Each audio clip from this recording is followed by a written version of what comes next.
Dahil sa sinabi ng binata, hindi na niya nagawa pang magsalita.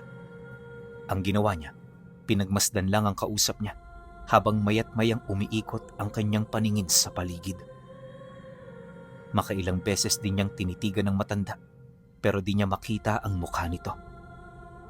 At ang tanging nakikita niya lang dito ay ang figura ng katawan nito na nakatago sa dilim. Rinig na rinig din niya ang paghinga ng matanda, indikasyon na buhay ito sa kabila ng sitwasyong kinakaharap nito. Ilang oras ang lumipas, hindi na sila gaanong nagkausap ng binata. Sa kanyang pagmamasid, dito niya natutunan ang pamamaraan ng pamumuhay nito sa isla. Kapag wala na yung makain, nangingisda ito sa pangpang nung mga nilalang na sumampa sa likod niya noong siya ay lumalangoy papalapit sa isla kung saan yon naroon. Ayon sa binata, mga ordinaryong hayop lang ang mga nilalang na ito, kaya hindi nila kailangang mag-alangan o mandiri. Dagdag pa nito na, di hamak na masustansya ito sa mga pangkaraniwang karne, at sa maniwala man siya o hindi, yon ang bumubuhay sa kanya sa halos ilang taong mahigit na. Likas ding malinis ang tubig sa sapa, kaya pwede nila itong mainom nang hindi sila nalalason. Dahil sa sinabi nito, hindi niya maiwasang mapaisip kung ilang taon na itong namamalagi roon. Sa estado rin kasi ng binatilyo, mukhang matagal na itong nalipasan ng panahon. Kaya naman para maunawaan ang kalagayan nito, tinanong niya ito ng tinanong hanggang sa magkaroon siya ng kaalaman ukol sa panahong ginugol nito sa lugar. Hindi mahalaga sa akin ang oras, Sigma. Nakatali ako sa bigkis ng kaluluwa ng Dibino, kaya kung nasan siya, dito ako magiging komportable. Tungkulin ko rin na pagsabihan siya sa anumang panahon at sitwasyon. Ito ang pinakatrabaho ko at wala nang mas dadakila pa rito. Siya nga pala, Sigma, hindi ko alam kung hanggang kailan kami dito mananatili. Kaya kung ako sa'yo, bumalik ka na. Di mo makakausap ang Dibino sa pagkakataong ito, kaya huwag ka na magbaka sakali pa. Naunawaan ko ang sitwasyon mo, pero sana mas maunawaan mo ang aming sitwasyon. Wika nito habang namimingwit ito ng pagkain. Ganun ba? Pero kasi, kayo na lang ang pag-asa ko eh. Hindi ako po pwedeng bumalik dahil ang mga kasama ko nagkaroon ng matinding sumpa. Hindi ko sila maibabalik kung ako lang. Kailangan ko ng kapangyarihan ng Dibino. Ikinalulungkot ko, Sigma, pero ang hinihiling mo ay hindi saklaw ng kapangyarihan ng kanan. Wala tayong kapasidad na bumuhay ng mga namatay dahil yan ay gawain ng masamang aral. Labag yan sa ating doktrina, kaya ngayon pa lang sinasabi ko na sa'yo na wala nang makakatulong sa kanila. Patay na ang mga kasama mo, nabigo ang baryo, at ang kanilang kabiguan ang nagdulot nito. Ngayong nag-iisa ka na lang, nasa sayo kung ano ang gagawin mo. Pwede ka magpakalayo rito, humanap ng lugar na ligtas at mamuhay ng normal kagaya ng iba. Tapos na ang pakikipaglaban natin, Sigma, kaya wala nang saysay na ipagpatuloy ang mga nasimulan nating digmaan. At ang pinakamaganda nating magagawa ay ang maghintay sa pagdating ng araw ng paghuhukom. Tandaan mo, kahit natalo tayo, merong ibang angkan na nagpapatuloy ng kanilang mga nasimulan. Nang marinig niya ang sinabi nito, tsaka pa lamang siya natahimik. Alam niya na, totoo ang mga sinasabi ng binatilyo, kaya hindi niya na yon natutulan. Masakit man para sa kanyang loob, unti-unti niyang tinanggap ang naging tadhana ng kanyang mga kadugo. Sa isip-isip niya, di pa man talaga siya nag-iisa dahil may mga kapatid pa siyang namumuhay ng normal sa ibang lugar. Ilang araw pa ang dumaan, matinding pagninilay ang kanyang ginawa. Hapon-hapon nagdarasal siya upang magkaroon ng kalinawan sa isipan niya. Palagi rin siyang nakikipag-usap sa binata nang sa gayoy magkaroon siya ng ideya sa buhay ng Dibino sa halos ilang siglong pamumuhay nito. Naniniwala siya na bawat istorya ng matanda ay merong sikreto at karunungang magpapalakas palalo sa kanyang kaalaman. Binalak na rin niya noong umalis pagkatapos nito pero 2 linggo ang lumipas, may nangyaring hindi inaasahan. Kakagising lang niya nun nang gumuho ang hindi nakikitang harang na nilikha ng dibino. Nung mawasak ito, kumalat sa 3 dako ang espiritu ng 3 bantay at tagapaglikha ng harang. Sa pagkawala nito, nag-iwan ito ng malakas na liwanag na nagtagal ng ilang minuto sa loob ng pasilyo. At sa mga minutong yon, wala silang naaninag na kahit na ano. Paghupa ng liwanag, nakita niya ang anino ng matanda na dahan-dahang tumatayo. Pagbalik nito sa kanyang mga paa, bahagya itong umunat bago dahan-dahang naglakad papalapit sa kanya. Nung makita ito ni Sigma, halos hindi niya mawari kung ano ang kanyang gagawin. Yung katawan niya naging parang bato, dahilan para hindi siya makakilos kahit meron siyang gustong gawin. Paglapit ng matanda sa kinaroroonan nila, agad nitong hinaplos ang ulo ng binata. Paunti-unti, naaninag na rin niya ang wangis nito hanggang sa bumungad sa kanya ang maamo nitong pagmumuka. Nung makita yun ni Sigma, nawala ang lahat ng lungkot at pag-aalala niya. Napanatag na rin ang kanyang kaisipan dahil sa puntong yon, alam na niya na ito ang taong matagal na niyang hinahanap. Napakasaya ko pong makita kayo na nasa maayos na kalagayan.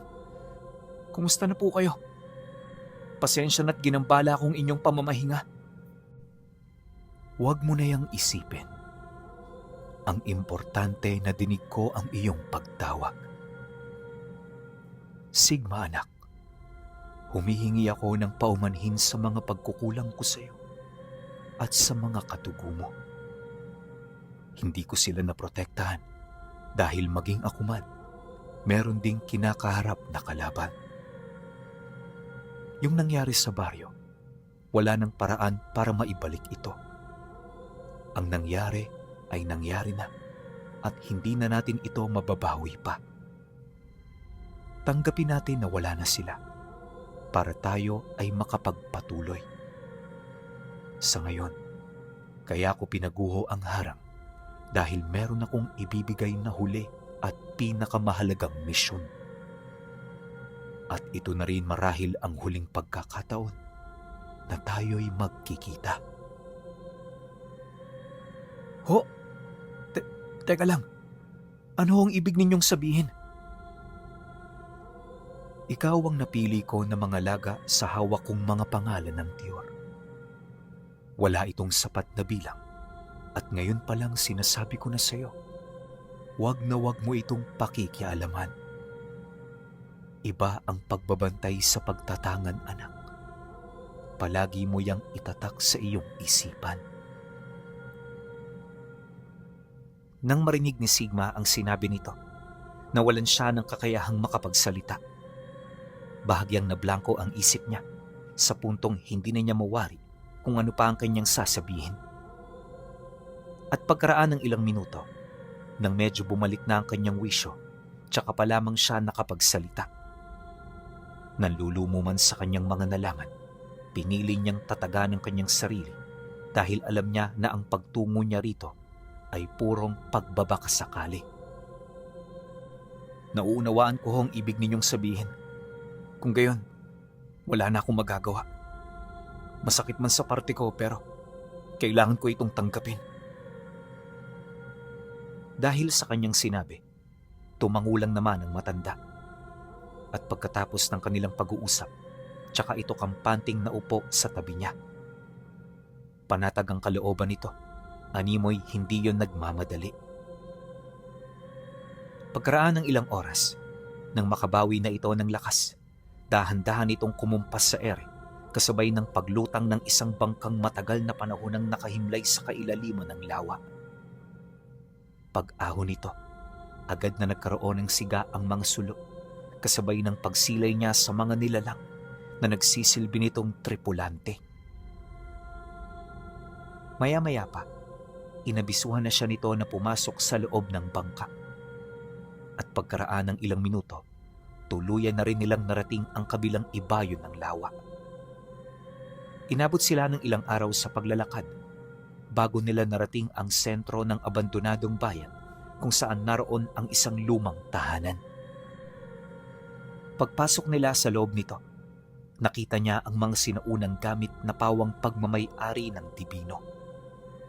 Lahat yon binabalot ng purong kabanalan sa kabila ng kanilang kalumaan.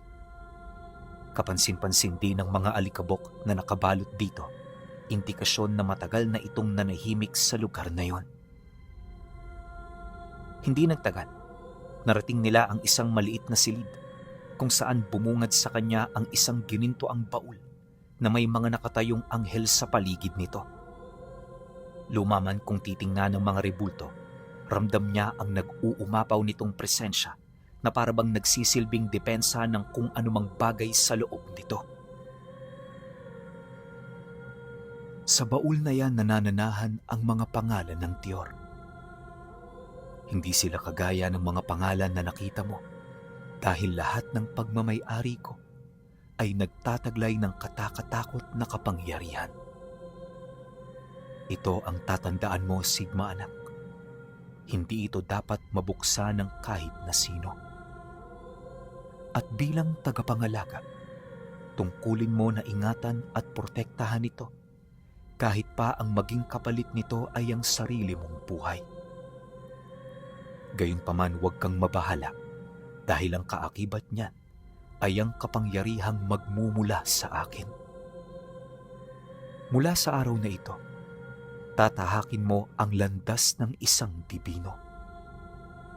Ako ang maglalatag ng daanan mo upang makasigurado ako na hindi ka lilihis ng landas. Hindi minamana o ipinapanganak ang Dibino, Sigma. Ang mga katulad ko ay pinili, hinirang ng may likha. At sa tingin ko sa iyo, nakasisiguro ako na hihirangin ka ng Panginoon sa tamang panahon. Talaga ho? Gulat na sagot niya. Nang marinig niya kasi ang mga katagang yun mula sa Dibino, nagkaroon siya ng pagdududa. Yun bang parang hindi ito totoo? Pero nung makumpirma na ito, pagkamangha at labis na pagkagalak ang kanyang naramdaman. Alam niya kasi sa kanyang sarili, hindi kasinungalingan ang mga bagay na narinig niya. Matapos naman itong mailahad ng matanda, agad itong tumayo at naglakad papalayo. Mula sa araw na yon, nagsimula ang kanilang pagsasanay. Dumaan ang mga linggo at buwan. Hindi na mabilang ang mga kaganapang kanyang napagtagumpayan. Bawat isa sa mga pagsasanay ay pinagpasapasahan ng mga Dibino, kaya ang mga pinagdaanan niya sa dimensyong nilikha mula sa pangalan ng Tiyor ay naging lihim para sa lahat. Tanging si Sigma lamang ang nakakaalam ng mga proseso na siya namang ipapasa niya sa susunod na henerasyon ng Dibino. Matapos ang mga pagsasanay, tsaka siya lumabas ng dimensyon. At bago siya umalis, nalaman niya ang lahat ng katotohanan ukol sa kanilang angkan at sa kanilang mga tangan. Natuklasan na rin niya ang totoong dahilan kung bakit umiiral ang pangalan ng Tiyor. Pagdating nila noon sa Lagusan, nagkausap pa sila sandali bilang parte ng huli nitong pagpapaalam.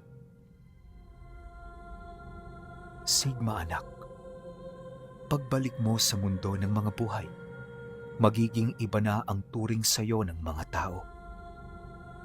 Hindi mo nadadalihin ang bigat ng kahapon at mabubuhay ka bilang panibagong nilalang sa mundong yon. Huwag kang malungkot dahil magkakahiwalay tayo. Ano't anuman ang mangyari, hahanap ako ng paraan upang muli tayong magkaroon ng ugnayan. Lagi mong tatandaan, hahanap at hahanap ako ng paraan upang muli tayong magkausap kahit sa panaginip lang. Humayo ka na anak, bigyan mo ng hustisya ang pagkawala ng iyong mga kapatid. Nang marinig niya ang sinabi nito, tsaka niya binitbit ang ginintoang baul. At sa isang iglap, pumasok na siya sa puso ng lagusan. Kalaunan, nakarating siya sa isang lugar na malayo sa mga tao. Hindi niya alam kung saan ito. Gawa ng yon ang kauna-unahang pagkakataon na makabalik na naman siya sa mundo. At habang pinagmamasdan niya ang paligid, tsaka niya napansin ang pananalita ng iilang mga gamit na ibinigay sa kanya ng matanda. Ayon sa kanya, na kapag ka naabot ng isang antingero ang antas ng pagiging dibino, magkakaroon ito ng abilidad na mabigyan ng buhay ang kanyang mga karga at agimat. Malaki ang naitutulong nito sa kadahilanang hindi mo na yon kinakailangang ikarga para gumana. Epekto na ito ng kusa sa sandali na maamoy nito ang panganib na umaaligid sa iyo. Habang nagwiwika naman ang tanga niya, di niya ito gaanong pinansin dahil sasanay na rin naman siya sa mga ito. Pagtatapat pa niya na, ilan sa mga karga niya noon nagmula mismo sa dibino, kaya naman sigurado siya na mapoprotektahan siya nito kung kinakailangan. Makalipas pa ang ilang minutong pagmamasid, itinukod niya sa lupa ang kanyang binti para kumuha ng kokonting peraso nito. At nung lumapat na ito sa kamay niya, tsaka niya nasilayan ang mga engkantong namumuhay sa lugar na yon. Isa-isa niya itong pinagmasdan hanggang sa makakita siya ng kaluluwang hindi pa natatahimik. Pagtitig niya sa nilalang, dali-dali naman itong lumapit kasabay ng pagtatanong nito ng, "Ano po ang kailangan ninyo?" Nang marinig niya ang sinabi ng kaluluwa, agad niyang ipinagtanong ang tungkol sa lugar na nilagusan niya. Kaya naman nang marinig nito ang kanyang sinabi, kaswal naman itong sumagot ng, Nasa gitna po kayo ng nalilidan at ang pinakamalapit na bayan dito ay ang bayan ng Taril. Ilang milya lang ho ang layo niya at kung lalakarin ninyo, posibleng abutin lang kayo ng 2 oras. Dahil sa sinabi nito, agad naman siyang nagpasalamat. Pagkatapos nun, marahan na siyang naglakad hanggang sa makalayo na siya sa puno na kanyang dinaanan.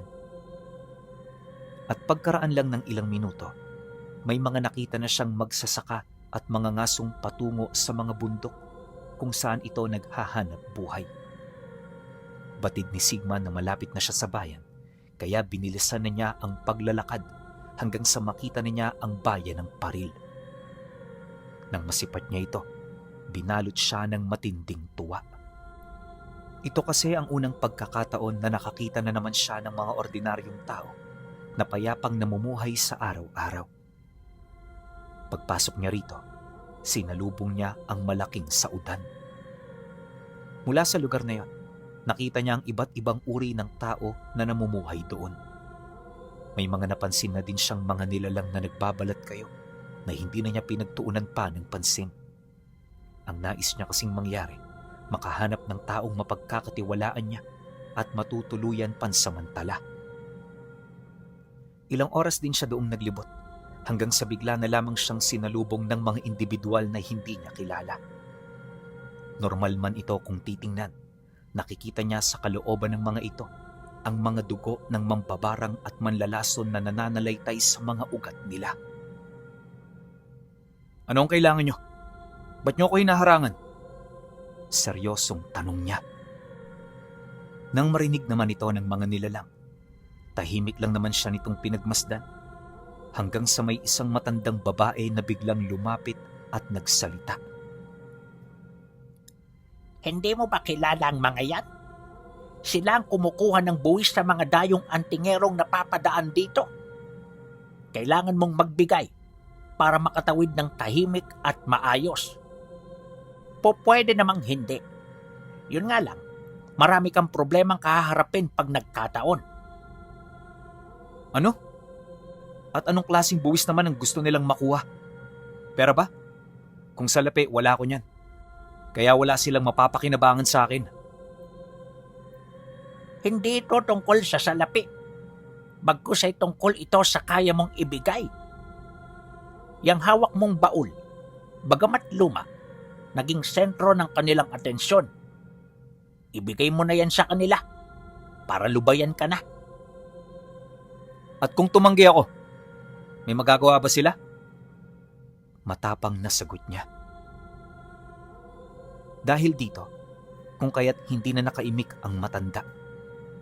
Unti-unti na rin itong umatras hanggang sa makita na niya ang paglapit ng mga taong humarang sa kanya. Maya-maya pa, may isinaboy ito sa hangin na alam niyang isang mataas na uri ng lason. Ngunit sa kabila nito, hindi siya nagpatinag. Wala siyang ginawa kundi ang manatiling nakatayo habang hinihintay na kumilos ang grupo. Maya-maya pa, biglang umisi ang isa sa mga ito nang masipat nitong kumapit na sa kanyang katawan ang mga alikabok na pasimple nitong binitawan. Sa tingin mo ba, masisindak ako sa mga alikabok na yan? Hindi ako maapektuhan yan. At para patunayan ko sa'yo, manood ka. Posong po kuberatis, verbum ikuluhum, not nandriaka. Pagkasambit niya ng mga katagang yon, agad niyang dinilaan ang kanyang braso. Lahat ng alikabok na kumapit dito, naipasok niya sa kanyang katawan hanggang sa wala na roong matira. Matapos nun, hindi na nakapagsalita ang mga taong nasa harapan niya na parabang gulat na gulat sa kanyang mga ginawa. Tahimik itong naghintay ng ilang minuto hanggang sa mapagtanto ng mga ito na wala itong epekto sa katawan niya. Dahil sa pangyayari, dito na siya kinausap ng isa sa mga lalaki.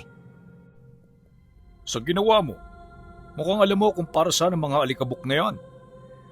Pinaghandaan mo ba ang pagpunta mo rito? Kaya ka nakagawa ng pangontra sa aming mga lason? Mahusay. Pero kung sa tingin mo ligtas ka na dahil sa ginawa mo, nagkakamali ka. Nang marinig naman niya ang sinabi nito, di na siya nagsalita. Mas pinili niyang manahimik upang isipin ng mga nilalang na tama ang kanilang hinala. Ang kaso lang, dahil sa pananahimik niya, parang mas lalo niya pa itong ginalit. Walang sabi-sabi, bigla siya nitong pinaligiran hanggang pasimpleng inambahan ng suntok. Si Sigma naman noon, umatras lang na parabang nasisindak siya sa mga ito. Pero sa isip-isip niya, kinakailangan niya lang itong dalhin sa lugar na walang katao-tao para maturuan ng leksyon.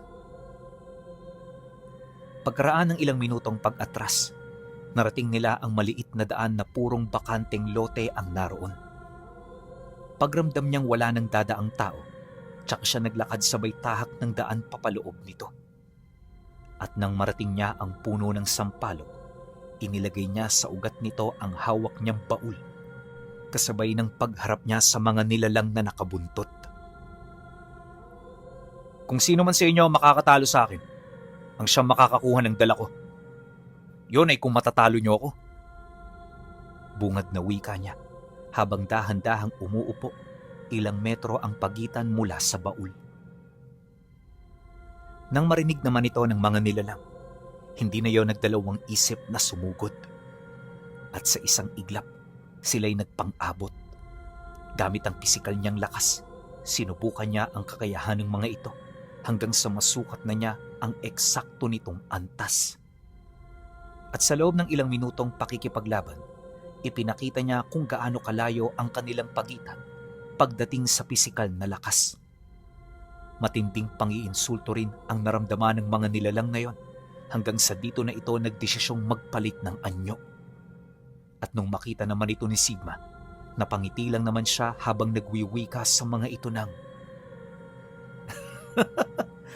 hindi lang pala kayo mga mambabarang at manlalason. Kaya naman pala kanina nagtataka ako kung bakit may kakaiba akong nararamdaman sa inyo. Pasensya na kung hindi ko napansin ha. Di lang kasi ako sanay na pagtuunan ng atensyon ng mga mabababang uri na kagaya ninyo. Pagkasambit niya ng mga katagang ito, mas lalong nagwala sa galit ang mga nilalang. At para mas madali siya nitong mapabagsak, Nagdesisyon ng mga ito na magtulungan. Ngunit nang akmang susugurin na nila ito, nakaramdam sila ng mabigat na enerhiya na mabilis na bumalot sa buong paligid.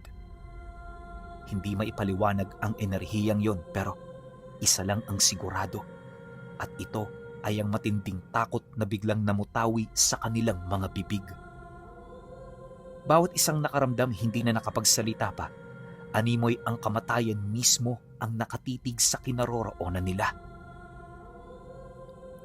Teka lang, ano to? Takot na wika ng isa sa mga nilalang na dahan-dahang umaatras papalayo. Yan ang bunga ng kapangasan ninyo. Nagsisimula pa lang ako, kaya huwag ka munang magulat sa mga makikita mo. Sinasabi ko na sa inyo, hindi ako ang tipo ng tao na hangad ninyong makalaban. Dahil sa kanyang sinabi, wala nang nagawa ang mga ito kundi ang magsipulasan. Sa sobrang takot nila, hindi na nila napansin ang mga kasama nilang naiwan. Ngunit nang akmang papalabas na sila sa bakanteng lote, bigla na lamang itong napahinto nang may humarang sa kanilang isang mataas na uri ng nilalang na nababalot sa purong anino.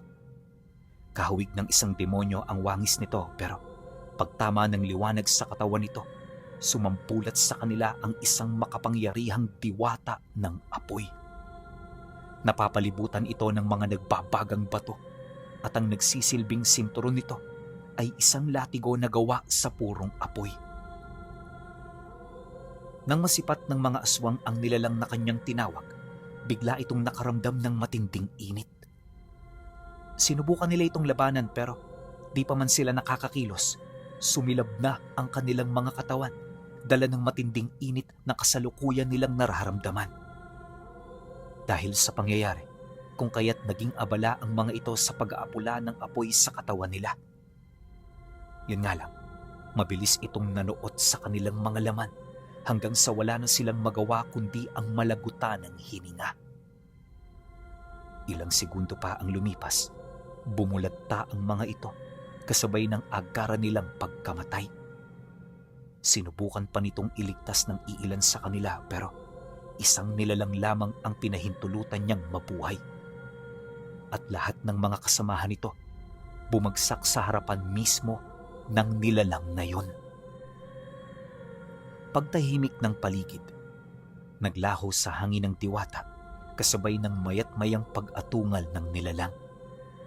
Sinubukan pa siya nitong sugurin, pero pagkumpas niya ng kamay, agad niya itong napabalik sa orihinal nitong anyo. Kisap mata rin niyang nilusaw ang bertud nito hanggang sa bumalik na ito sa pagiging tao. Ilang minuto pa ang lumipas, naghahabol hininga na ang lalaki. Hindi na rin ito mapakali, tapos panay na ang panginginig ng buo nitong katawan. Ilang beses na rin itong sinubukang magtanong sa kanya, pero hindi niya ito inimik. Maya-maya pa, wala na itong nagawa kundi ang mapaluhod habang umiiyak. Panay na rin ang ginagawa nitong pakikiusap sa kanya na sana'y huwag niya itong tapusin. Nang marinig naman ni Sigma ang sinabi ng lalaki, agad niya itong nilapitan at hinaplos sa may bandang bumbunan. Huwag ka mag-alala, hindi ako kasing halang ng inyong kaluluwa. Papakawalan kita dahil alam ko na meron kang magagawa para sa akin. Ikalat mo sa lahat ng lugar na mapuntahan mo ang aking pangalan. Idamay mo na rin ang bawat kalahi mong makakausap mo. Sabihin mo sa kanila, bumalik na ang demonyong kanilang kinakatakutan. Pagkasambit niya ng mga kataga, agad namang kumaripas ng takbo ang nilalang. At mula noon, hindi niya na ito nakita pa. Nang tuluyan na itong makalayo, tsaka pa lamang siya umusad hanggang sa makarating siya sa dulong bahagi ng bayan. Bagaman dapit hapon na noong mga oras na yon, hindi siya nawala ng pag-asa na makahanap ng tahanang matutuluyan. Ilang minuto pa ang lumipas. Dito na nga niya narating ang isang lumang bahay malapit sa kasagingan. Bago niya yun lapitan, maigi niya itong pinakiramdaman hanggang sa mapagtanto niya na mga mabubuting tao ang nakatira rito.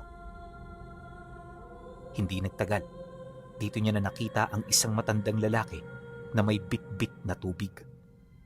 Galing pa itong bundok, kasakasama ang mga anak nitong wala pag-aanong muwang sa paligid. Pagsilay naman ito sa kanya, nakita niya itong ngumiti, kasabay ng dali-dali nitong paglapit. At nung magkaharap na sila, masaya itong nagwika ng, Oh, Manong! Saan ang punta ninyo? Bakit naligaw kayo rito? Kung uusad kayo sa kabilang baryo, walang ligtas na daanan dito. Kung ako sa inyo, umikot kayo sa bayan para maging matiwasay ang paglalakad ninyo. Hindi ako napadaan dito para tumawid. Kayo talaga ang sadya ko. Manong, pwede ba akong makituloy kahit isang gabi lang? Wala akong masamang intensyon. Ang gusto ko lang may matutuluyan. Aba, sige. May mga bakanting kwarto pa naman sa bahay. Halika na. Sumunod ka sa akin. pagkatapos ng kanilang pag-uusap, tsaka na nga sila nagpatuloy sa paglalakad. Pagpasok nila sa loob, sinalubong sila ng mga anak nitong naghihintay sa pagdating ng kanilang ama. Marami ang nakatira sa bahay na yan, kaya maging siya man ay nasorpresa. Sa pagkakatanda ni Sigma, nasa 12 ang anak ng matanda. Bagaman marami ang miyembro, lahat ng mga anak nito ay nadisiplina ng maayos. At kahit hindi sila nakapag-aral, alam nila ang mga wastong gawain at kilos kapag meron silang bisita. Ilang minuto pa ang lumipas. Dito na siya nagpakilala sa mga ito. Para naman mas matuwa pa ang mga bata, nagbigay siya ng mga pagkaing nakuha niya sa daan. Tinanong niya rin ang mga ito kung meron yung iniindang karamdaman para kahit papaano makatulong na rin siya habang naroon pa siya. Teka lang, Sigma. Ano ba yung laman ng lumang baul na dala mo? Pasensya ka na ha. Kanina pa kasi kita pinagmamasdan eh. At napansin ko, parang ayaw mo yung ilayo sa'yo. Ah, ito ba? Hindi ko talaga to nilalayo dahil maraming taong nagbabalak dito. Pero huwag kayong mag-alala. Wala naman itong lamang importante.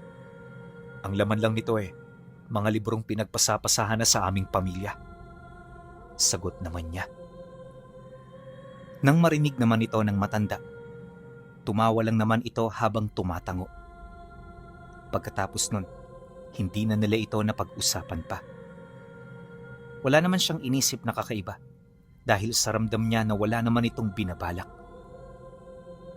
Pagkaraan ng ilang oras, nagpahinga na ang pamilya. Silang dalawa ng lalaki naiwan sa sala habang abala pa rin sa pag-uusap. At para magkaroon ng kulay yung pinag-uusapan nila, naglabas na rin ito ng mga inimbak nitong tuba. Alam mo, Sigma, matagal na bago ako nakainom ng ganito karami. Di kasi ako nakakakita ng taong maayos kausap kapag lasing eh. Mabuti na lang talaga nandito ka. Dahil kung wala ka, bukas ibebenta ko na lang to sa bayan. Naku. Ibebenta mo pala to, Manoy Poncio? Ba't mo naman hinayaang inumin natin? Pwede naman tayo mag-usap ng hindi umiinom, di ba? Ito naman, huwag mo nang alalahanin yan. Minsan lang itong mangyari, kaya sulitin na natin. Tsaka, bukas alis ka na eh. Hindi ko na naman alam kung kailan ako makakainom ng alak. Nang marinig niya ang sinabi nito, dito na siya naglakas loob na ilahad ang kanyang pakay. Manoy Poncio, Ang totoo niyan, naghahanap ho talaga ako ng matutuluyan ng matagal. Gusto ko rito sa lugar ninyo, pero ayoko sa inyong makistorbo. May alam ho ba kayo na pwede kong tirahan habang nagtatayo ako ng sarili kong tahanan? Pagkasambit niya ng mga kataga, hindi ito kagad nakapagsalita. Tahimik lang itong nakatitig sa kanya habang iniisip ang mga isasagot nito sa mga bagay na sinabi niya. Ilang minuto pa ang lumipas.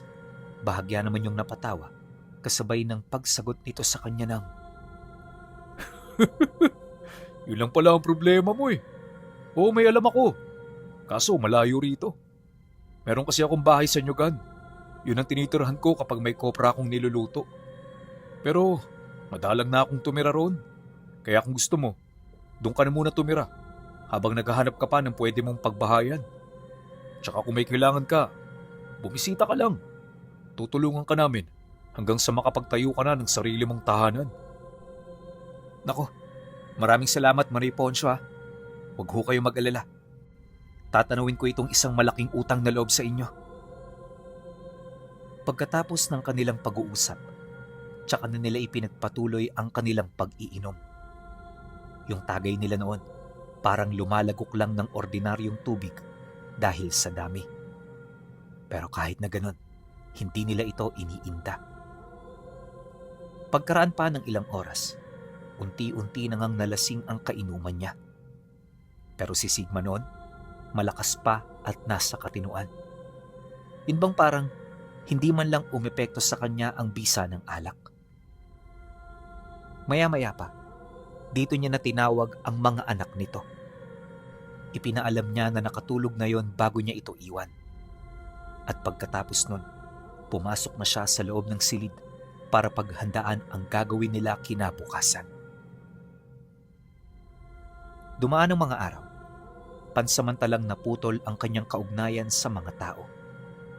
Sa sobrang dami kasi ng kanyang ginagawa, halos hindi na siya nakakababa kahit man lang sa bahay ng matanda.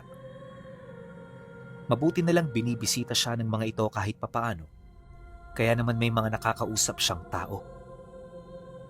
Hindi nagtagal, nang matapos na niya ang bahay, tsaka na niya natutukan ang kanyang pangkabuhayan. Ito na ang naging daan upang makababa siya ng baryo para magbenta at para na rin tiktikan ang mga kalaban niya. Bagaman malayo siya sa palimbang, ni minsan hindi nawala sa kanyang isip ang kagustuhan niyang paghigantihan ang mga nilalang na lumipol sa kanyang angkan. Pero syempre, nangangailangan ito ng mga hakbang. Hindi siya maaaring magpadalos-dalos, lalo pat ang kalaban niya ay hindi rin ang tipo ng nilalang na madali niyang matatalo kahit nasa gano'n na siyang estado. Isang buwan ang lumipas, nasanay na siya sa buhay niya sa bundok. Ayon kay Sigma, nakatira siya noon sa paanan ng bundok na napapaligiran ng mga nyog. May bukal doon na napagkukunan niya ng tubig, kaya hindi niya kailangan pang bumaba sa bahay ng kaibigan niya para umigib. Palagi rin siyang kumpleto ng mga kailangan sa bahay dahil na rin sa mga regalong natatanggap niya mula sa mga kaibigan niyang engkanto. Paunti-unti, dumami ang mga nilalang na nakatira sa lugar hanggang sa maging pugad na nila ito. At nung naramdaman niyo ni Sigma, dito niya na itinayo ang altar kung saan niya ilalagay ang sagradong baul. Nakatirik ito sa pinakagitna ng bahay kung saan naroon ang 5 sinaunang bato na nagsisilbing simbolo at tatak ng 5 bathala. Ito ang pangunahing bantay ng mga pangalan ng tiyor upang makasiguro na walang makakalapit o makakakuha nito.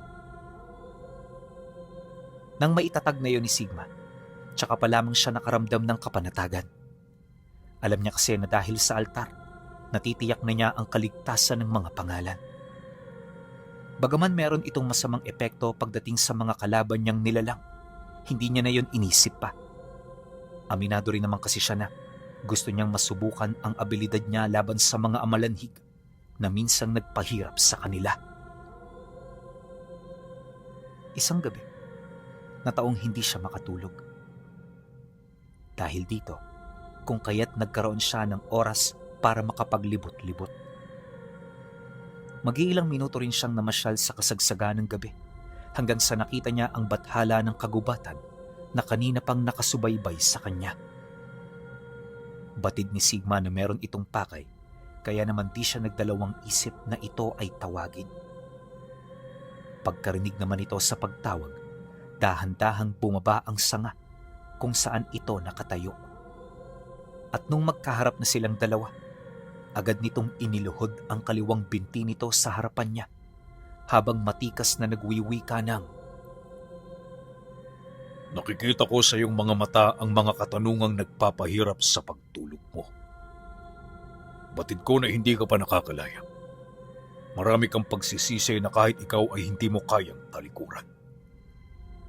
Kung ako sa iyo, Divino, huwag mong takbuhan ng takot na nararamdaman mo. Harapin mo sila. Baka sakaling meron kang matutunang mahalagang leksyon. Nang marinig niya ang sinabi nito, bahagya siyang natigilan para mag-isip. Alam niya na totoo ang sinasabi ng bathala sa kanya, kaya naman maigi niyang pinag-isipan ang tungkol sa pagmamalabis niya na tumungo sa baryo kung saan nagsimula ang lahat ng kalbaryo niya. Batid niya na hindi pa ito napapanahon, pero ang bagay na yon ang isinisigaw ng kanyang puso. Kaya naman bago pa siya magsisi, di siya nagdalawang isip na utusan ito ukol sa nais niyang mangyari. Magbukas ka ng lagusan patungo sa baryo ng aming angkan. Huwag kang gagawa ng ingay o anumang senyalis na tayo'y paparating sa lugar na yon. Hindi natin alam kung meron tayong makakaharap na kalaban, kaya maging bihilante ka sa lugar na iyong pagbubuksan. Masusunod, Divino. Ako na ang bahala. Sagot naman ng bathala ng gubat. Pagkasambit nito ng mga katagang yon, 7 beses nitong ikinumpas ang kanyang daliri sa hangin. Matapos nun, may mga nagsikumpulang dahon sa ere na pinagdugtong-dugtungan ng mga gintong liwanag hanggang sa makapaglikha na ito ng lagusan. Handa na, Divino, ang iniutos ninyo. Wika ng bathala pagkatapos nitong gumawa ng lagusan. Nang marinig niya ang sinabi nito, di siya nagdalawang isip na pumasok. Nakakaramdam ng pagkabahala, nilakasan niya ang kanyang loob hanggang sa mapansin na lamang niya na nasa loob na siya nito. At sa pagmulat ng kanyang mga mata, nakita niya ang abandonadong baryo na minsang punong-puno ng tao. Pagsilay niya rito, nanlumo siya sa kanyang mga nadatnan. Yung baryo kasing yon, halos lamunin na ng lupa at mga damo. Wala ka na ring makikitang may buhay dito at sa bawat parte ng daan, makikita mo ang mga rebulto na gawa sa purong bato at lupa. Lahat yon huminto sa mismong pagtama ng itim na apoy sa ilalim ng lupa na siyang sentro ng baryo. Nang makita ni Sigma ang lahat ng ito, muli na namang nanumbalik sa kanya ang mapait na kahapon. Ayaw niyang tingnan ang ganoong sitwasyon, pero paulit-ulit siyang pinapayuhan ng bathala na maging matatag sa mga bagay na kanyang nasisilayan. Dagdag pa nito na hindi niya tuluyang matatanggap ang nakaraan kung hindi niya ito titingnan ng buong tapang. Dahil sa sinabi nito, tsaka pa lamang siya nagkaroon ng lakas ng loob na imulat ang kanyang mga mata. At sa muling pagsilay niya sa lugar, bumuhos ang emosyon na matagal na niyang kinikimkim. Hindi niya pinigilan ang kanyang sarili na humagulgol sa pag-iyak dahil sa alam niya na ito ang paraan para maibsan ang kanyang kalungkutan. Ilang minuto pa ang lumipas, dito na siya nagdesisyong maglakad-lakad. Maigi rin niyang pinagmasdan ng paligid hanggang sa hindi niya namalayan na nakarating na pala siya sa sentro ng baryo kung saan naroon ang mga rebulto ni Dakil at Hubra. Pagsilay niya sa mga ito, nadatnan niya ang mga kaibigan niya na halos bumibitak-bitak na ang muka. Naputol na rin ang iilang parte ng katawan nito, pero bakas pa rin sa mga katawan nila ang mga agimat na kasama nilang namaalang. Patapos naman niya yung masilayan, napapikit na lamang siya habang iniisip ang kanilang mga nakaraan. Maya-maya pa, nang medyo mahimasmasa na siya, minabuti niya na ipagpatuloy ang kanyang pagmamasid upang makakita ng bakas ukol sa pinagmula ng sumpa. Yun nga lang, lumipas na lang ang ilang oras, wala pa rin siyang natuklasang interesante. Inakala niya na makakapanatili sila sa lugar na yon nang hindi sila natutunugan, pero maya-maya pa, lumapit sa kanya ang bathala kasabay ng pagbulong nito ng, Divino, Mukhang marami tayong bisitang paparating. Maghanda ka. Nasa labas na sila. Pagkasambit nito ng mga kataga, napangiti lang naman siya habang sumasagot dito ng, "Kanina ko pa nararamdaman ng mga yan. Hayaan mo lang. Mukhang malalakas at may palag naman." Matapos ang kanilang pag-uusap, dito na nila pinakiramdaman ng mga ito hanggang sa marinig na nila ang dagungdong ng mga yapak nitong papalapit. At sa isang kisap mata, natanaw na nila ang mga nilalang na yon. Nagmula ito sa silangang direksyon, kaya nawasak nito ang halos malaking parte ng mga rebulto. Damay dito ang dalawa niyang lolo, maging ang pinuno ng dalawang pamilya. Dahil sa pangyayari, agad niyang sinambit ang pangalan ng tiyor habang inilalapat sa tampok ng punyal ang kanyang hintuturo. At nung maisakatuparan na niya ito, bumagsak sa langit ang malakas na kidlat kasabay ng pag-ahon ng 3 elemento. Kung dati gawa lang yun sa purong bato at lupa, sa pagkakataong yun, nakasuot na ito ng espiritual na kalasag. Kulay ginto na rin ang kidlat na dumadaloy sa kanilang katawan, kaya sa unang tingin, batid na niya ang layo ng iniunlad ng mga nilalang. Pagsilay nito sa kanya, di siya nagdalawang isip na magbaba ng utos. Wasakin niyo ang lahat! Wala kayong ititira! Nang marinig ito ng mga elemento, agad itong sumugod sa direksyon kung saan naroon ang kanilang mga kalaban.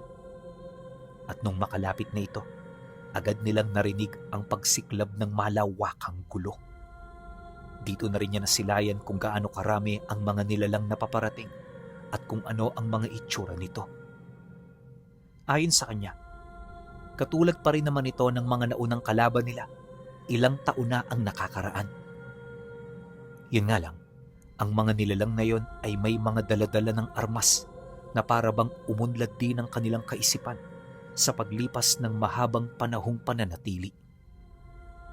Matapos naman niya yung masilayan, lumapit sa kanya ang bathala habang kampanteng umuupo sa kanyang likuran kung saan siya nakatayo. Pagbaling naman niya ng tingin dito, agad naman siyang humanap ng pwesto upang maging komportable ang kanilang panunood. Divino, mukha yatang lumalakas din ang kalaban mo. Hanggang kailan mo sila balak iwasan? Wala ka pa bang naiisip na paraan kung paano sila malilipol ng mabilisan? Hawak mo na ang lahat ng kapangyarihan na maaaring magwasak sa kanila. Kaya bakit ka pa nagdadalawang isip na kumilos? Hindi sa lahat ng karahasan, yan ang solusyon. Darating tayo dyan, kaibigan. Pero yan ay mangyayari sa tamang panahon. Huwag mo na munang isipin ang mangkukulam dahil gumagawa na ako ng plano kung paano siya pahihirapan sa huling sandali ng kanyang buhay. Sa ngayon, hayaan na muna natin sila dahil paunti-unti itatatako sa kanilang mga puso ang takot na hindi nila inakala. Nang marinig naman ito ng bathala, hindi na yun nakaimik. Alam kasi nito na may malaki na siyang binabalak ukol sa kung papaano mapapabagsak ang kanyang kalaban. Pagkaraan ng ilang minuto, walang humpay pa rin ang atungal at sigawan mula sa malayo. Sa kalagitnaan ng gabi, nagkaroon dito ng malawakang sunog buhat sa mayat-mayang pagtama ng malalakas na kidlat. Dahil dito, kung kaya't sinabayan ito ng pagkalat ng masangsang na amoy sa paligid, dulot ng nasusunog na mga lapi. Hindi naglaon. Dito niya na narinig ang pangingibabaw ng atungal ng mga elementong tinawag niya. Paulit-ulit na rin ang pagpalo nito sa lupa hanggang sa wala na silang naririnig na sigaw mula sa mga panig ng mga amalanhig. Maya-maya pa, dito na tuluyang tumahimik ang paligid. Sa pagkawala ng mga kidlat, nakita niya ang mga elemento na dahan-dahang naglalakad papalapit. Wala itong galos sa kanilang mga katawan na para bang ang antas ng kanilang mga kalaban ay malayong malayo na kumpara sa kanila. Pagdating nito sa kanyang harapan, agad itong lumuhod, nagsimulang maghukay sa lupa hanggang sa tuluyan na itong maglaho. Tayo na, Divino. Mukhang marami na tayong naistorbo sa lugar na ito. Matapos ang mga pangyayari, tsaka pa lamang sila bumalik sa lagusan kung saan sila dumaan. At nang makabalik na sila, napabuntong hininga na lamang siya habang pinag-iisipan ang mga bagay na kanyang nakita. Batid din niya na ang pangyayaring yon ang magiging simula ng mga sigalot na kahaharapin niyang mag-isa. Bagaman may pag-aalangan sa kanyang puso, hindi siya nagkaroon ng takot sa mga ito. Alam niya kasi na sila ang nasa panig ng kabutihan, kaya walang rason para mag-alangan at matakot. At kahit hindi niya kasama ang kanyang mga kadugo, nakasisiguro siya na sa pagkakataong yon, siya naman ang magtatagumpay. Makalipas ang ilang araw pagkatapos ng insidente, may mga nakita siyang tagapagmasid ng mangkukulam sa baryo. Sa unang tingin nakumpirma niya na kagad ito dahil sa taglay nitong mabigat na presensya. Alam din niya na hindi basta-basta ang mga nilalang na yon, kaya nung araw na ito ay makita niya, siya na mismo ang lumihis ng daan. Para sa kanya, hindi katuwagan ng ganoong taktika, lalo pat marami siyang gustong malaman sa mga ito. Magmula noong nakita niya ang mga tagapagmasid, agad siyang nagpakalat ng mga mata sa baryo. Hindi ito mga insekto pinuno, bagkus isa itong uri ng engkanto na may kakayahang magbalat kayo bilang tao. Naniniwala kasi siya na ang mga nilalang na yon ang pinakamagandang gawing tagapagmasid upang makita niya ng malapitan kung ano ang kakayahan ng mga nilalang at kung ano ang totoong pakay nito.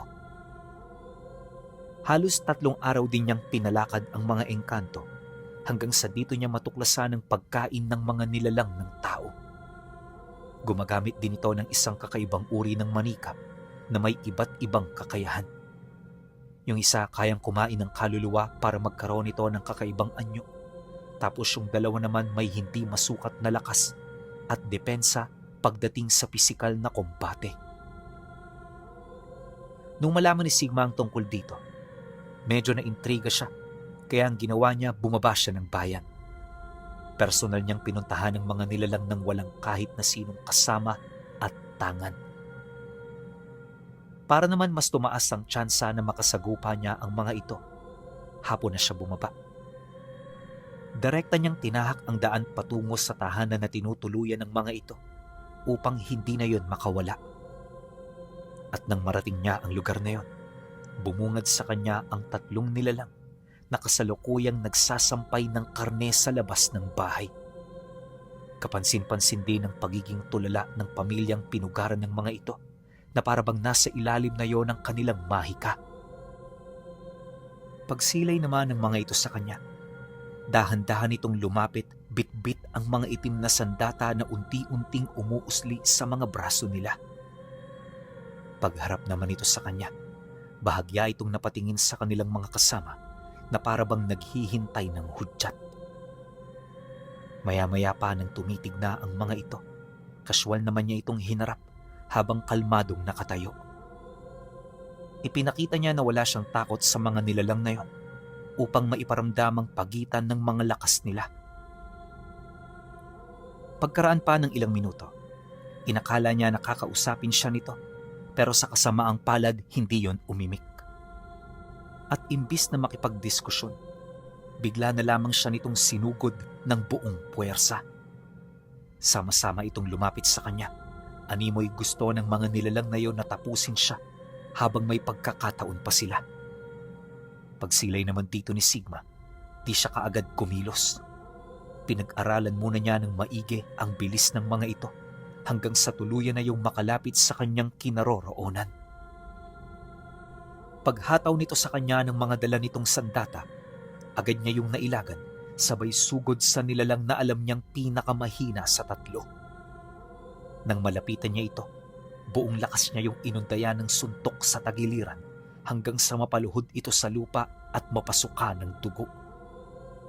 Ang nilalang na yon ang inuna niya, Dahil sa kanilang magkakasama, ito ang gumagamit ng espiritual na kapangyarihan bilang sandata. Batid din niya na ito ang pinakamalakas sa tatlo, ngunit nagkukulang ito pagdating sa pisikal na lakas at depensa.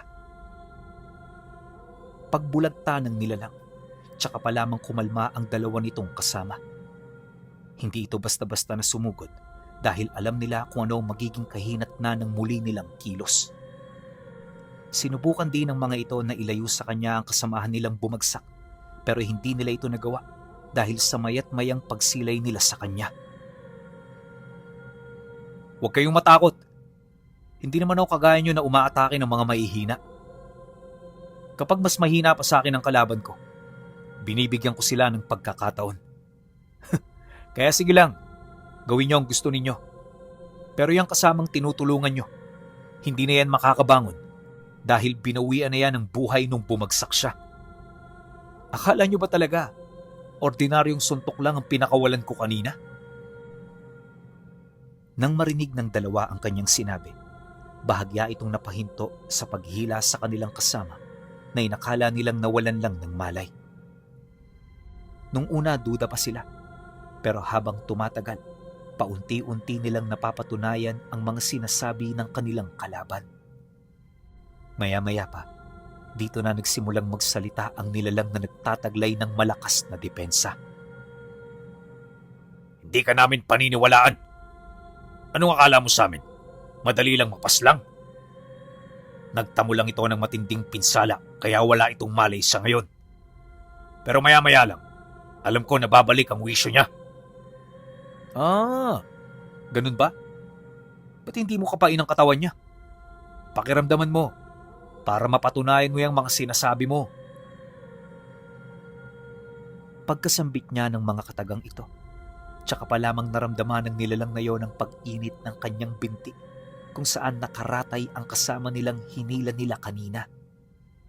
Dala ng kuryosidad, dahan-dahan niya itong tiningnan hanggang sa makita niya ang dugo nitong dumadaloy na ubod ng init. Kakaiba rin ang kulay nito na parabang kumuloyon sa loob ng sistema ng kasama nila. Dahil dito, kaya dali-dali niya yung sinilip hanggang sa makita nila ang mga laman loob nitong halos matupok na sa loob ng katawan. Nung masipat yun ng dalawang nilalang, napagtanto nila na nagsasabi nga siya ng totoo. Ilang minuto pa ang lumipas. Galit na galit itong binitawan ang kanilang kasama. Mabilis na rin itong hinila ang sandatang nakabaon sa laman niya hanggang sa mag-anyo na itong itim na sibat.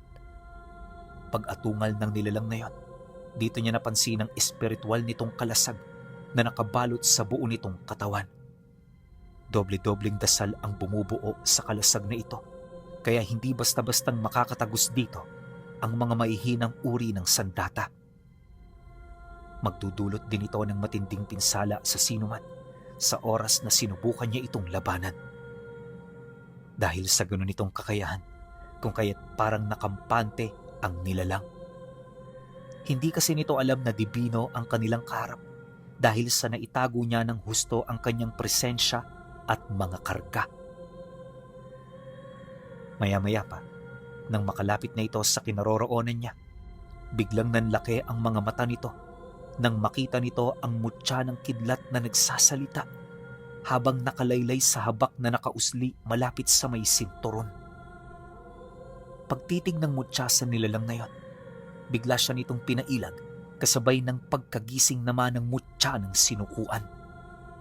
Agad itong naglabas ng purong anino na dali-daling bumalot at bumigkis sa katawan nito. Pagnuot nito sa kaibuturan ng kanyang kalaban, bigla na lamang itong huminto sa pagkilos. Agad ding bumagsak ang mga dasal ng kalasag hanggang sa tuluyan na itong mawala ng depensa. Ano? Akala ko ba kayang-kaya mo ko? Wika niya pagsilay niya rito. Nang marinig naman ito ng nilalang, pinilit nitong igalaw ang kanyang bibig, pero habang tumatagal mas lalo lang yung nanigas hanggang sa tuluyan ng mabasag ang kanyang panga. Paglaylay nito sa kanyang bunganga, sapilitang ibinagsak ng kanyang presensya ang buo nitong katawan. At bago pa man niya yun masilayan, nakabulagta na ito sa lupa dahil sa desisyon ng wisyong nakatira sa loob ng mutya ng sinukuan. Di pa nakontento ang tangan niya. Sapilitan niya pa yung ibinaon sa lupa hanggang sa tuluyan na itong bawian ng buhay. At pagkatapos nito, kaswal niyang tiningnan ang kasama nitong naiwan habang nanginginig ang buo nitong katawan. Sa puntong yon, kahit malakas ang tangan nitong karga, tila bang wala na itong kakayahan para makapagsalita. Pagtitig naman niya rito, agad niya itong kinausap ukol sa desisyon nito. Dagdag pa niya na, maaari niya itong pakawalan kung aaminin ito sa lahat ng nakatira sa bayan na isa itong duwag at hindi ito dapat napamarisan. Subalit nang marinig ng nilalang ang kanyang ibig, hindi ito pumayag. Alam nito na isang parusa ang bagay na ipinapagawa niya, kaya wala itong dahilan para siya ay sundin. Bago ito umatake, isa lang ang nasabi nito sa kanya, at ito ay walang iba kundi ang mga katagang, Hindi ako papayag na mapahiya ang aking Panginoon. Pagkasambit nito ng mga kataga, buong puwersa itong sumugod sa kanya. Gamit ang natitirang lakas nito, mahigpit itong humawak sa tangan nitong sandata bago yun iwasiwas kung saan siya nakatayo.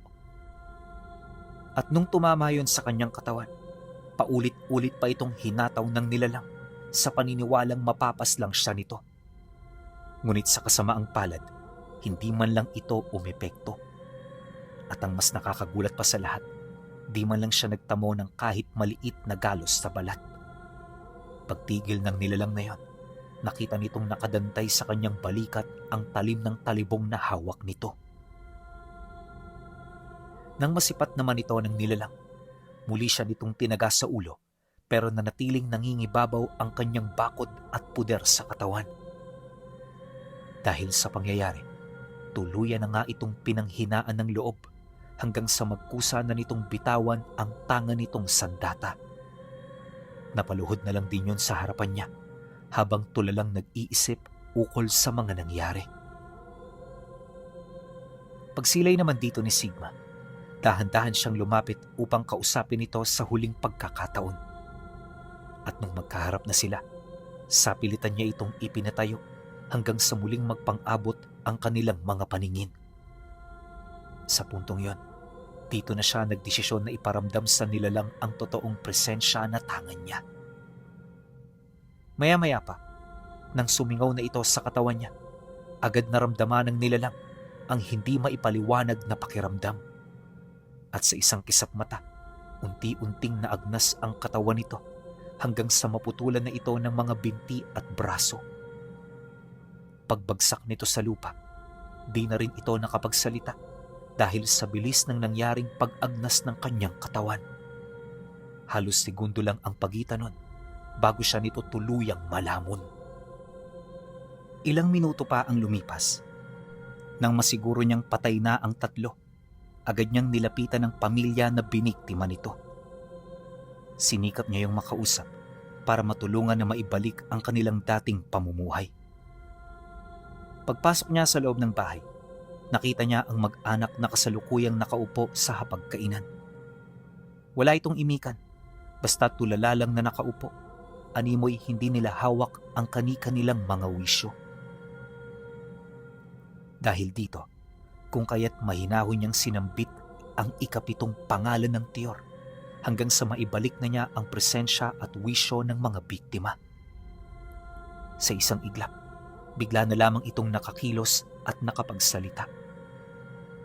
Napansin na rin siya ng mga ito, kaya naman bago pa yun makapagtanong, sinikap na niyang umalis. Paglabas niya ng bahay, napilitan ng padre de pamilya na sundan siya.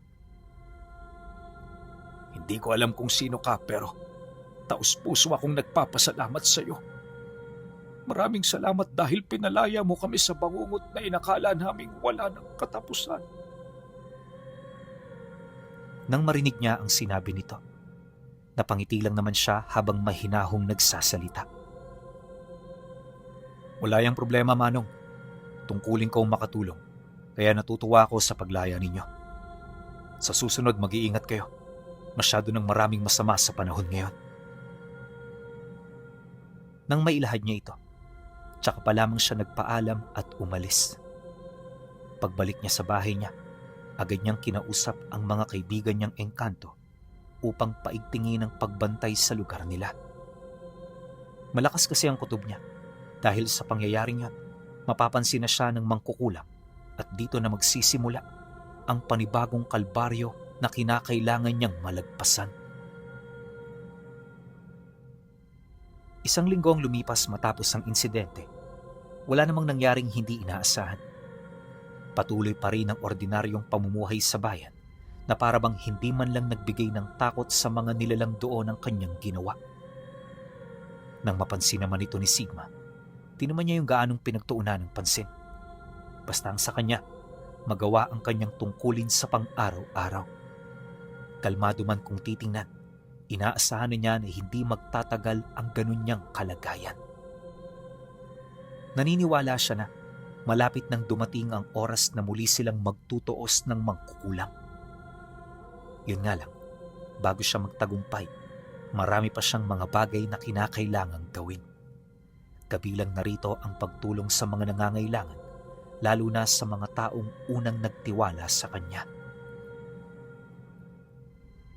Habang tumatagal ang kanyang pananatili sa lugar, dito niya napagtutuunan ng pansin ang mga kakaibang sakit na dulot ng masamang aral. Karamihan sa mga naapektuhan nito ay ang mga inosenteng bata na walang kamuwang-muwang sa mundo. Dahil dito kung kaya't napilitan si Sigma na tumulong. Alam niya na hindi ito parte ng kanyang obligasyon, pero isa yun sa mga bagay na nagpapasaya at nagbibigay sa kanya ng pag-asa. Nang malaman ni Poncio ang ginawa niya, agad itong bumisita sa bahay niya para mag-alok ng tulong. Sigma, pwede kaming tumulong sa gusto mong gawin. Marami kaming taong kilala sa baryo na may mga karamdaman. Aalalayan namin sila rito para magamot mo. Dahil sa sinabi nito, di naman siya nakatanggi.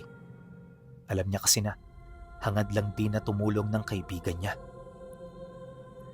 Sige Poncio, pero mag-iingat kayo ha. Iwasan niyong makipag-usap sa mga taong hindi niyo kilala. Huwag niyo ring ipagmalaki na kasama at kaibigan niyo ako para hindi kayo malagay sa alanganin. At kapag meron kayong kailangan, magtapat lang kayo sa akin.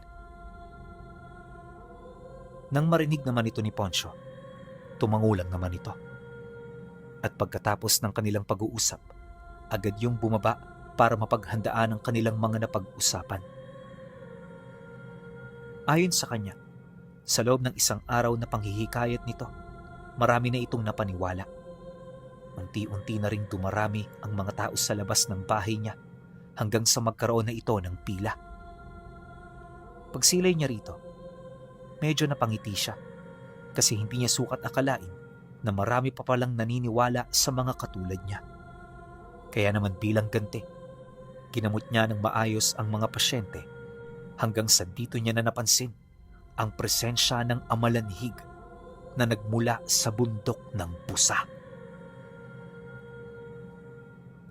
Grabe, sobrang angas nito. Isipin ninyo yung isang baul punong-puno yun ng pangalan na pinoprotektahan ng Divino. Tapos sino na humahawak ngayon? Si Sigma. Ano pang mas matindi? Binasbasa ng Divino si Sigma para maging Divino.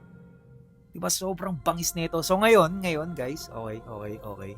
Alam naman nating lahat na kapag Divino ang pinag-uusapan, wala masyadong nakakatalo sa mga yan. Bihira. Parang 0.01% na matalo nyo ang isang Divino. Okay, so ngayon, bukod sa Divino si Sigma, napakarami rin niyang hawak na pangalan ng Tiyor. So sa episode 9, magkakaalaman kung sino yung mga mababangga niya at kung paano niya yun lalabanan. Okay, ilalapag ko kaagad yung episode 9. Pero syempre, pahingi naman ako ng konting pabor. Kahit paabutin lang natin ng 3K likes tong video, okay na ako dyan. Lalapag kaagad natin yung 9. Yun lang. Hanggang sa susunod na kwento. Salamat.